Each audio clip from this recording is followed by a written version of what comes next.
Last episode we looked into the early stages of the Rebel Alliance and how, despite many efforts, they failed, with numerous rebellions being put down by the likes of the 501st Legion, and others refusing to act out of fear of the Empire.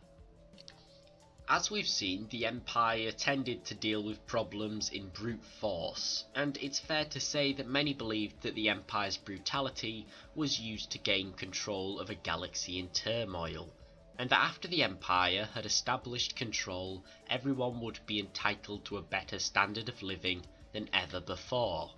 However, this was not true. The Empire's heavy focus on its military was a costly one. Bigger and better weapons were needed to ensure the Empire's dominion was eternal, and the citizens of the Empire had been the ones to pay for it, in credits or by other means.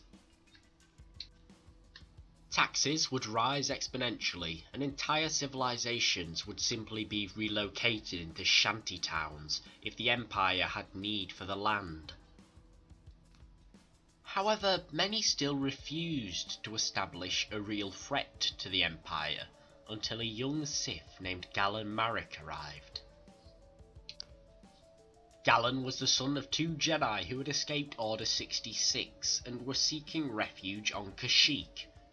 Unfortunately, Kashyyyk was a major target for the Empire due to the defiant Wookiee population. Darth Vader personally killed Galen's father, but in the process learned that the young child was strong with the Force. Vader took the young boy as a secret apprentice, going by the name Starkiller. Now, why was his apprentice secret, you may ask? Well, the Sith follow the rule of two, which was created by Darth Bane, where there can be a master and an apprentice. At this time, Vader was still Palpatine's apprentice, and therefore Starkiller could never become Sith. Vader told Starkiller that he planned to kill the Emperor and take his place. This would allow Starkiller to officially become Vader's apprentice, and therefore become Sith. But to do so, they needed to plunge the Empire into chaos, the kind of chaos that could be reaped by a paramilitary group. And with the Empire focusing on this, it would allow Vader and Starkiller to take over without any trouble. Starkiller then worked to push anti-Imperial powers together by gaining their trust. For example, General Ram Kota, a Jedi who survived Order 66, and Bail Organa, who had always opposed the Empire in secret. This combined with such others as Mon Mothma and Princess Leia were about to form their alliance when the Sith Lord's true plan was exposed. All the rebel leaders were captured and Galen was taken for dead. Vader was not trying to kill the Emperor, but destroy all who opposed him.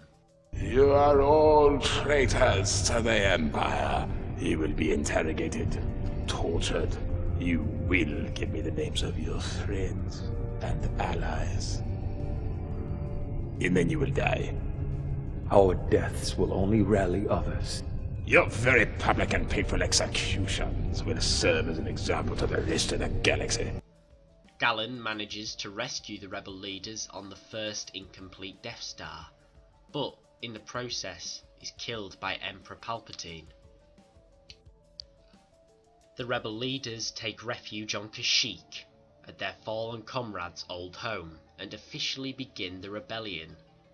They choose a symbol to rally behind, Galen Marek's family crest.